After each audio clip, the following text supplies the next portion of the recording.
Muchísimas gracias, presidente. Tenemos una presentación. Bien, como ya se ha dicho en este pleno por las personas que intervinieron, en efecto, el Código Orgánico Integral Penal es una norma que es totalmente perfectible. Entendemos que el Ecuador hizo un importante esfuerzo para renovar el marco normativo en este ámbito hace algunos años, pero qué bueno que la Asamblea Nacional retome el esfuerzo y haga reformas que nos permitan tener un mejor Código Orgánico Integral Penal. En relación a los antecedentes de este informe de segundo debate, preparado por la Comisión de Justicia, como ustedes pueden ver, hubieron varias intervenciones, observaciones presentadas por instituciones públicas, privadas, organismos internacionales, 69 proyectos reformatorios presentados, 60 artículos propuestos para segundo debate y más de 50 comisiones generales en la Comisión de Justicia. Creo que es importante reconocer también que la Comisión de Justicia incorporó algunos de los elementos aportados por comisiones ocasionales, como por ejemplo la Comisión Ocasional de Desaparecidos y de grupos parlamentarios como el Grupo Parlamentario de los Derechos de los Animales. En resumen, quisiéramos presentarles una lámina que nos permita ver en macro cuáles son algunos de los elementos de estas reformas. 26 tipos penales reformados en el libro primero, 7 nuevos tipos penales, entre los que están desaparición involuntaria, incesto, lesiones, abuso y muerte a animales de compañía, peleas o combates de perros, falsificación de certificados médicos, 4 cambios procesales en el segundo libro y también 2 nuevos procesos, el de justicia restaurativa y el procedimiento expedito para delitos de violencia contra la mujer o el núcleo familiar. Vamos entonces ahora, colegas, a los elementos sustantivos del informe. En el informe, la Comisión realiza algunas actualizaciones conceptuales relacionadas al dolo, error de tipo y error de prohibición. La Comisión evidencia la necesidad de hacer compatible la teoría del delito del Código Orgánico Integral Penal con la doctrina jurídica moderna, buscando así que la acusación y la defensa se realicen con criterios técnicos.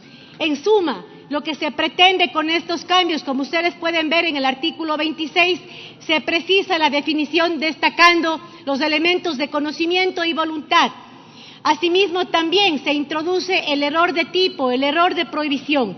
Y con esto lo que busca la Comisión es generar mayor confianza y certeza en las partes de un proceso frente a las decisiones judiciales. Una vez definido el error de prohibición, se lo incorpora también en las causas de inculpabilidad en el artículo 35, sumándose a la figura de trastorno mental que ya se encontraba en la norma vigente. Un segundo eje de esta reforma es la lucha contra la corrupción. Y la Comisión realiza modificaciones a la figura de comiso penal en el artículo 69. Se incorpora entonces el comiso de bienes, fondos o activos en propiedad de terceros. Esto es importante, colegas, porque con esta reforma el administrador de justicia podrá ordenar el comiso de bienes de terceros.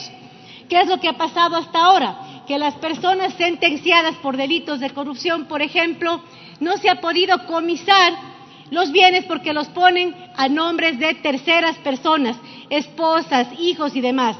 Pese a tener una sentencia, el Estado no puede recuperar lo robado. Con esta reforma, entonces, damos herramientas para que el administrador de justicia pueda ordenar el comiso a bienes de terceros.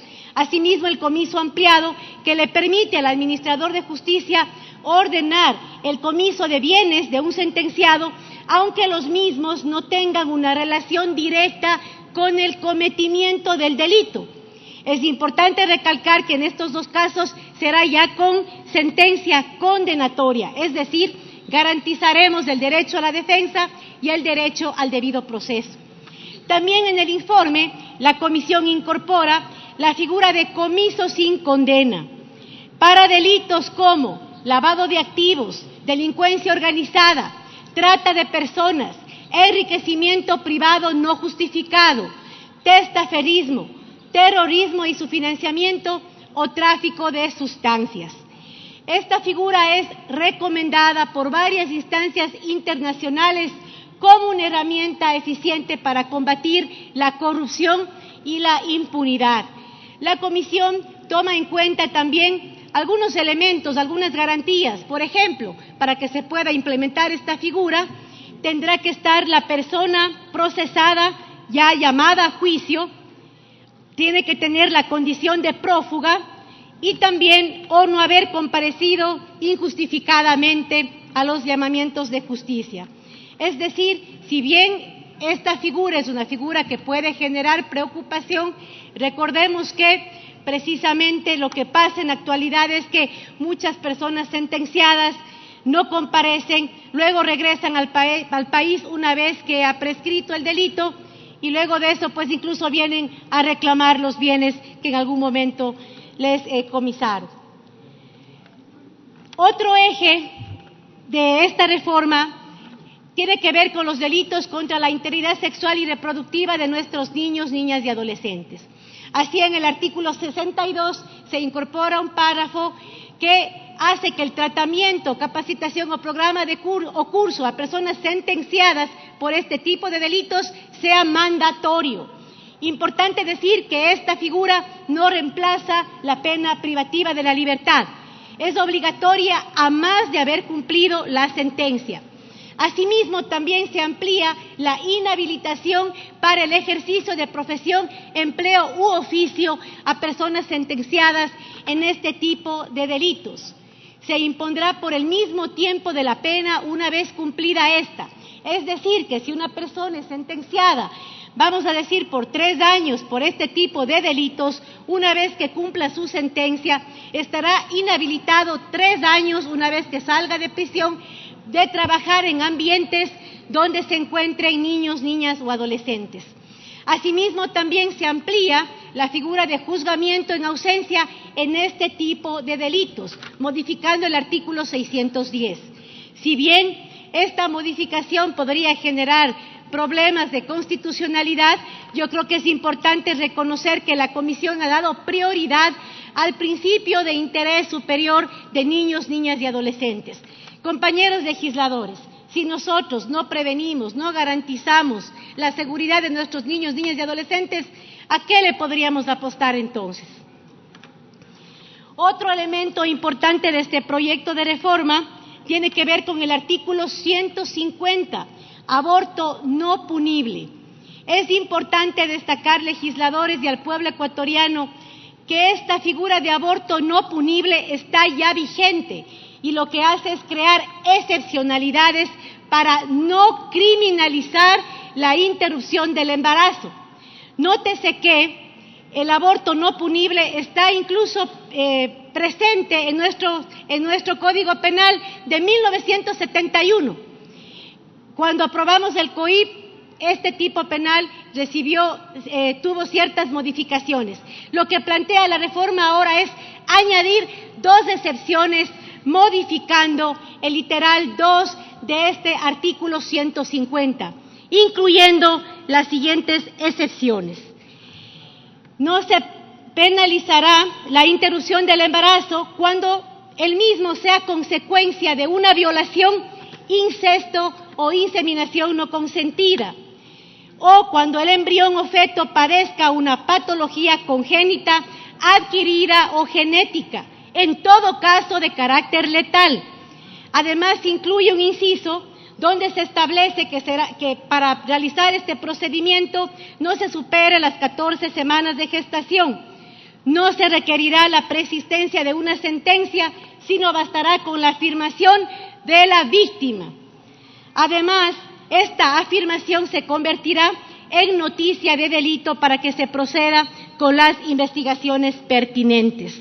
Aquí me gustaría hacer algunas precisiones a los mandantes que nos siguen en medios de comunicación y a ustedes también, colegas legisladores. Y me gustaría enfatizar en qué es lo que no hace esta reforma. ¿Qué es lo que no hace esta reforma? Esta reforma no despenaliza el aborto. El aborto sigue siendo criminalizado en el Ecuador luego de esta reforma. Esta reforma no obliga a ninguna mujer a interrumpir el embarazo. ¿Qué es, colegas, lo que sí permite esta reforma? Esta reforma permite que la víctima, la niña, la adolescente, la mujer violada pueda decidir si desea continuar o no con un embarazo resultado de una violación. Eso hace esta reforma. Lo que hace también esta reforma, gracias a la voluntad de la presidenta de la Comisión de Justicia anterior y de la Comisión, que este Pleno pueda debatir este tema y que pueda debatirlo con una visión de salud pública, porque con o sin reforma, las adolescentes violadas, las mujeres violadas, algunas de ellas están acudiendo a interrumpir su embarazo en centros clandestinos. Esta reforma nos obliga a debatir en este Pleno de manera responsable este tema. Además, ¿qué es lo que sí hace esta reforma? Lo que hace esta reforma, queridos colegas, es evitar que una adolescente, que una mujer, luego de haber sido violada y decida interrumpir su embarazo, no vaya presa, no vaya detenida, no vaya a una cárcel. Yo le pregunto al pueblo ecuatoriano y a ustedes, colegas, ¿queremos realmente que una mujer, una adolescente, luego de haber sido violada, vaya presa por haber tenido o por no tener la valentía, si quieren, de asumir un embarazo no deseado, un embarazo de su violador? Esa es la pregunta que tenemos que responder el día de hoy. Otro tema de esta reforma tiene que ver con la desaparición involuntaria. Y aquí también es interesante reconocer que la comisión incluye el trabajo de la Comisión Ocasional de Personas Desaparecidas. Se inserta el artículo 163A, precisamente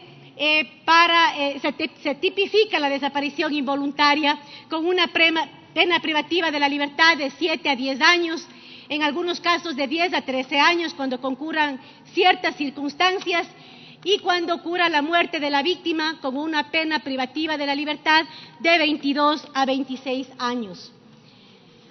Otro eje de esta reforma tiene que ver con la responsabilidad penal de las personas jurídicas. La Comisión ha establecido que la responsabilidad penal de una persona jurídica se dé solamente cuando haya lo siguiente: falta de implementación de programas de cumplimiento o el incumplimiento de deberes de prevención, dirección y supervisión. En esta modificación, por ejemplo, genera algunas preocupaciones en el sentido de que en el Ecuador todavía no tenemos desarrollada, por ejemplo, esta rama jurídica como es el compliance, que sí existe en otros países. Entonces, cuando nosotros decimos que la responsabilidad penal de una persona jurídica está atada a la implementación de programas de cumplimiento, todavía no tenemos programas de cumplimiento desarrollados donde estén involucradas las autoridades competentes, las instituciones de control. Por tal motivo, creo que será un tema interesante que podremos resolver al final de este debate. Otro tema también de esta reforma tiene que ver con la comercialización de medicamentos caducados y falsificados. Se tipifica como conductas distintas la falsificación y adulteración de medicamentos, insumos médicos y productos de consumo humano con la comercialización de productos caducados.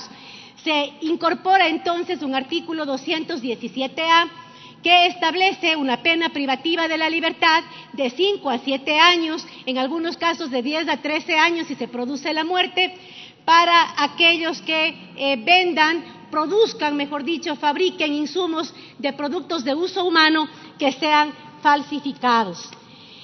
Otro eje de esta reforma es sobre el tráfico de sustancias catalogadas sujetas a fiscalización. La reforma aclara el tipo penal, especificando la noción de tráfico. No se penaliza o no se criminaliza el consumo, se mantienen las penas en este tipo penal.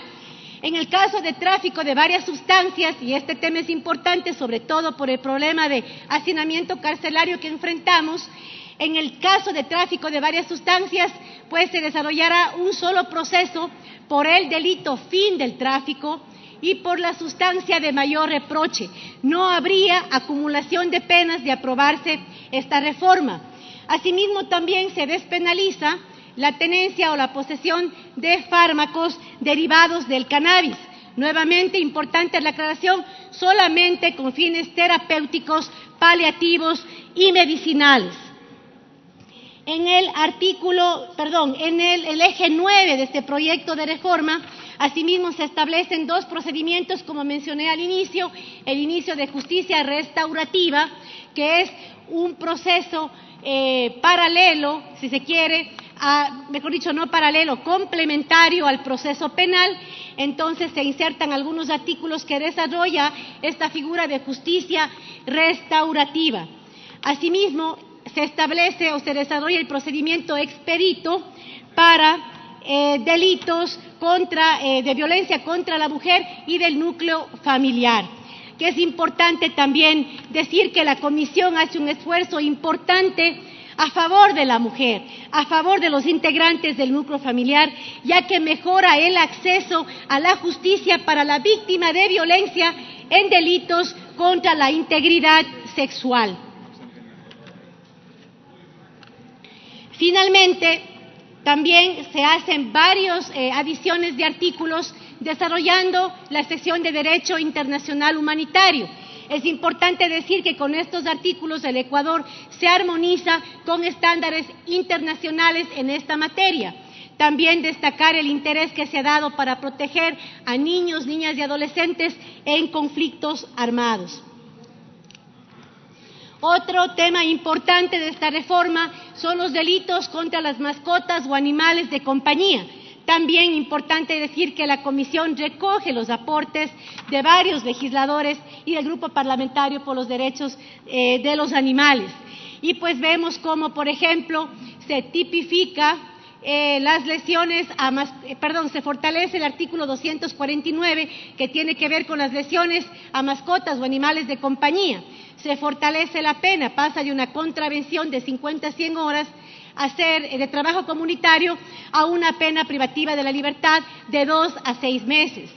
También se establece un nuevo delito, que es el de abuso sexual a mascotas o animales de compañía, estableciendo una pena privativa de la libertad de 6 meses a 1 año. Y si se produce la muerte del animal, una pena privativa de la libertad de 1 a 3 años.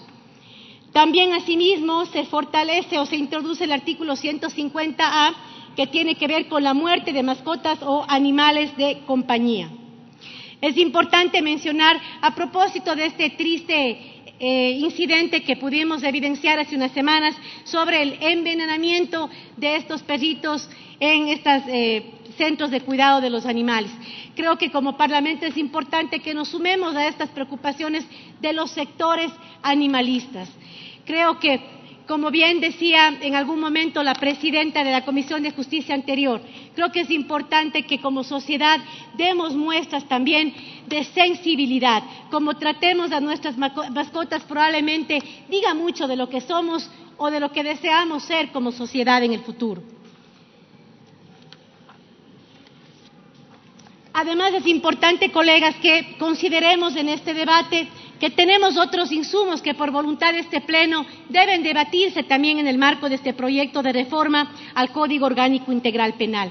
La tarde de ayer votamos para que el contenido del proyecto de ley anticorrupción pueda incorporarse en este debate. Así es que la invitación también a que debatamos sobre los artículos de la ley anticorrupción, asimismo también de la ley para el fortalecimiento de la seguridad ciudadana, que también la semana anterior, asimismo, decidió este Pleno incorporarlo como un importante insumo de debate en este proceso de reforma al Código Orgánico Integral Penal.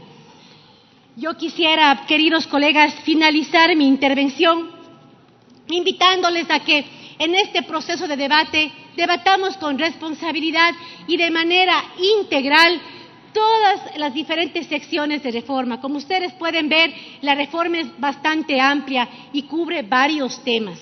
Por tal motivo, presidente y colegas, yo me permito sugerir en esta mañana que se debata en partes, presidente, que en esta primera convocatoria dividamos el debate para que, por ejemplo, en la jornada de hoy cubramos el libro primero, el título primero que tiene que ver con la infracción penal, el título segundo de penas y medidas de seguridad, el título cuarto de infracciones en particular, poniendo énfasis en el capítulo de graves violaciones a los derechos humanos y en el capítulo de delitos contra la libertad.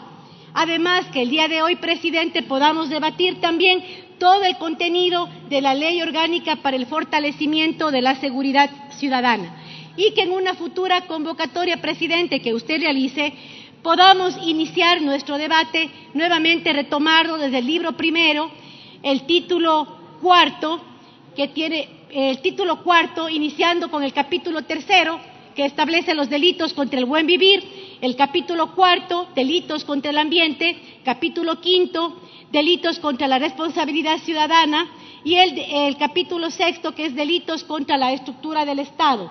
Además, el libro segundo, con el título quinto, medidas cautelares, título séptimo, procedimiento ordinario, título octavo, procedimientos especiales y las disposiciones que contiene este proyecto de reforma. Además, también el proyecto de ley orgánica anticorrupción y protección al denunciante.